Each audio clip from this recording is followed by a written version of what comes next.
Warahmatullahi wabarakatuh anak-anak. Perkenalkan, nama Ibu Rohmatul Mubarakah dengan NIM 19531211. Ibu dari Prodi PAI, mata kuliah Akidah Akhlak. Bagaimana anak-anak kabarnya pada pagi hari ini? Alhamdulillah sehat, Bu.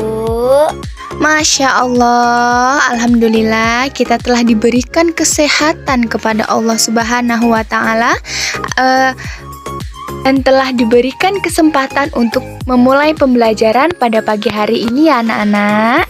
Nah, sebelum kita memulai pembelajaran pada pagi hari ini, ayo kita berdoa dulu ya anak-anak ya. Yuk, sama-sama kita membaca doanya. Bismillahirrahmanirrahim. Rabbi zidni ilma. Allahumma inni as'aluka ilman nafi'a wa rizqan thayyiba wa amalan mutaqabbala. Amin. Nah, baiklah anak-anak, sebelum Ibu mulai pembelajaran, Ibu absen dulu ya.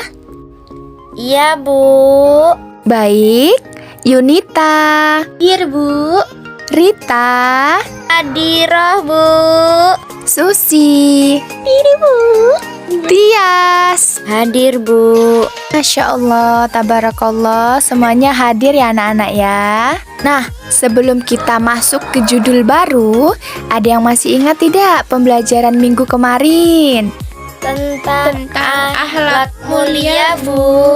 Masya Allah, bagus sekali, masih pada ingat ya anak-anak ya. Pembelajaran minggu kemarin tentang akhlak mulia. Nah, pada pembelajaran minggu ini, pagi hari ini, kita akan membahas tentang suri teladan 4 imam mazhab fikih. Sebelum itu, ada yang tahu tidak apa sih mazhab fikih itu? Nggak tahu, Bu. Baik, Ibu jelaskan ya anak-anak ya. Pengertian mazhab fikih. Nah, menurut bahasa, mazhab berasal dari sihah masar atau kata sifat dan isim atau kata yang menunjukkan tempat yang diambil dari fi'il madi, zahaba yang berarti pergi, bisa juga berarti ar-ra'yu yang artinya pendapat. Nah, ada juga pengertian mazhab menurut istilah.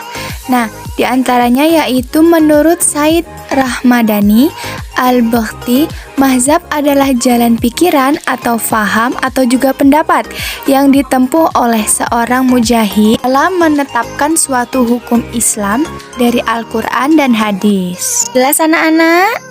Jadi bisa dapat kita simpulkan bahwa mazhab adalah sebuah jalan pikiran atau metode yang ditempuh oleh seorang imam mujahid dalam menetapkan hukum atau peristiwa berdasarkan Al-Quran dan juga hadis. Mazhab juga adalah sebuah fatwa atau pendapat seorang imam mujahid tentang hukum suatu peristiwa yang diambil dari Al-Quran dan hadis. Sudah paham sampai dengan pengertian ini? Paham, Bu. Bagus. Baiklah, kita masuk materi selanjutnya, yaitu tentang lahirnya mazhab fikih.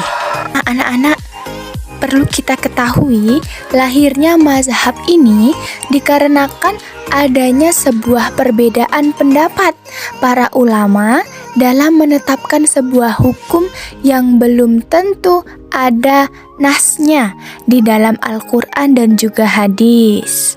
Faham sampai di sini? Paham, Bu. Oke, next, selanjutnya ada 4 imam mazhab fikih. Nih, yang pertama ada Imam Hanafi, yang kedua ada Imam Malik, yang ketiga ada Imam Syafi'i, dan yang keempat ada Imam Ahmad bin Hambali. Nih, kita bisa lihat foto-foto beliau ya anak-anak ya. Yang pertama ada Imam Hanafi. Nah, nama asli beliau sejak lahir adalah Nu'man bin Sabit. Ia lahir di kota Kufah 699 Masehi. Anak-anak, Imam Hanafi ini mempunyai sejumlah putra, di antaranya bernama Hanifah. Maka orang sering memanggilnya dengan sebutan Abu Hanifah. Kemudian beliau menjadi ulama yang sangat besar, dan di segenap kota besar Abu Hanifah itulah namanya yang terkenal bagi beliau. Beliau berjihad berdasarkan penelitian tentang hukum Islam. Hasil ijtihad itulah yang dikenal orang dengan sebutan mazhab Imam Hanafi. Nah anak-anak, ada juga loh suri tauladan Imam Hanafi ini. Ada yang sudah tahu belum? Nih, di antaranya yaitu yang pertama, kepatuhan Imam Hanafi yang sangat luar biasa. Yang kedua, ujian yang sangat berat. Banyak sekali ujian-ujian yang dihanafi oleh Imam Hanafi ini anak-anak. Yang ketiga ada khatimah. Nah, kita lanjut ya. Yang kedua ada Imam Malik.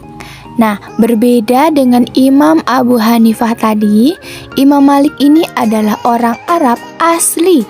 Ayah dan ibunya adalah orang Arab asli yang berasal dari Yaman, yaitu kabilah Zu Ashabi. Ibu beliau bernama Aliyah binti Syarik al-Adhiyah.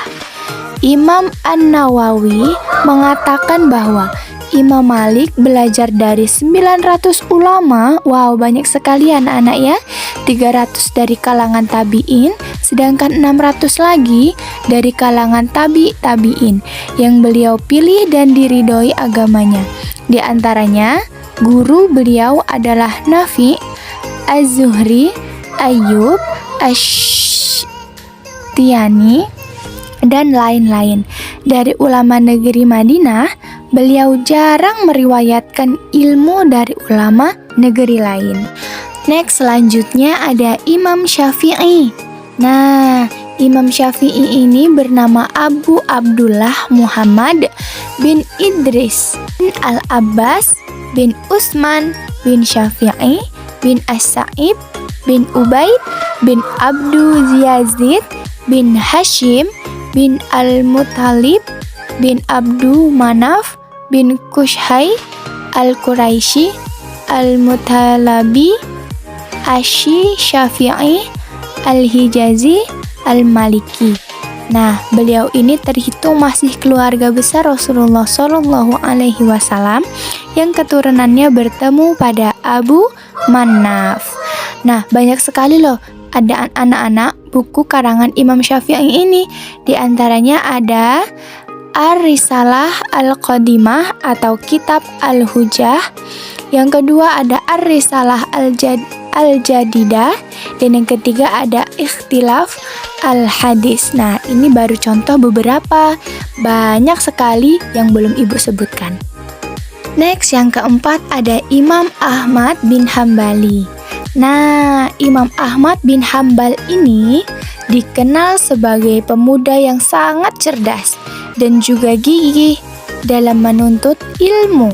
Nah, pernah ada seseorang yang mempertanyakan kegigihannya itu. Dia berkata, "Sampai kapan engkau terus mencari ilmu pengetahuan, wahai Ahmad bin Hambal? Nah, padahal engkau kini telah mencapai kedudukan yang mulia di antara pencari ilmu." Kemudian Imam Ahmad bin Hambali ini menjawab anak-anak, "Aku akan membawa dawat tinta ini hingga ke liang lahat." Masya Allah. Nah, pertanyaan tersebut mempertegas kegigihannya di dalam mencari ilmu.